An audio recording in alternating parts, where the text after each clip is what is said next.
I'd love to talk a little bit about rent to start off with. And I'm going to invite George and Leo to just jump in with this conversation. But we want to start with the idea that as you rent, you are paying a mortgage, except you're paying someone else's mortgage. And I think that's something a lot of people don't understand is you're always going to be paying for housing. The question is, are you paying and creating wealth, or are you paying and creating someone else's wealth? Now, you guys both own. Can you talk to me a little bit about what motivated you to get out of leasing and become homeowners? Personally, for myself, I mean, it's the #1 way to accumulate wealth in this country, right? I mean, it's hard to work and save wealth.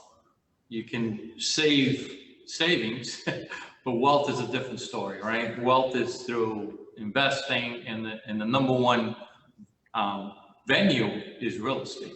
And that's why I started purchasing when I purchased my first property. Yeah, what do they say? You can either invent something, you can marry into wealth, or you buy real estate. Right.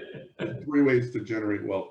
But when we talk about unrenting ourselves and getting into an ownership situation, what are some of the, I guess, the benefits beyond just the financial wealth to being an owner? And what are you really doing when for another person when you're paying rent? A lot of times when I see that I'm sitting down with first-time home buyers, it's like, wow, I just became an adult today. I see that resoundingly.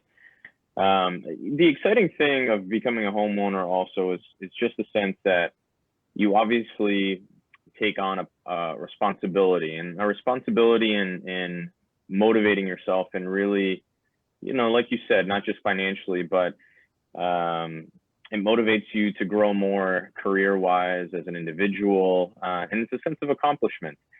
It's a good point to also say unrent yourself as kind of the slogan for this conversation and this event, because when you are paying your own mortgage, and a lot of times if you're buying a multifamily, I think it's really important to keep in mind that buying a multifamily, you could almost pay zero. I've seen it. If you have a multifamily in an area where you could rent other units for several $1,000s, George can speak about that as well, but you become almost like you're living rent-free, where you could start putting, and mortgage-free, where you could just start putting these rents applicable to your mortgage, and you could allocate these finances, different things in life. Take that trip that you've always wanted to, start paying your student loans in a more responsible way.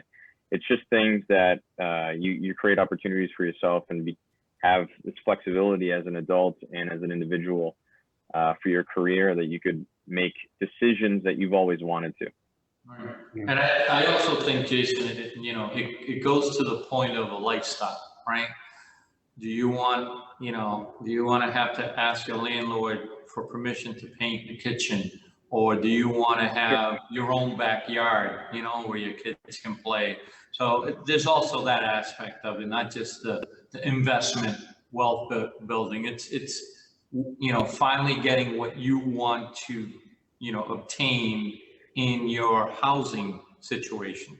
It's funny because we all have heard for years the stories about landlords and how they have all the money and they have all the means, and they're creating tenant situations where rents are completely unreasonable. Yet I think secretly a lot of people want to be on the other side of that equation. That obviously you want to be the one controlling the real estate and having that stability. And that's what Unrent Yourself is really all about, is taking back control of your living expenses, right? And then you get all these other benefits.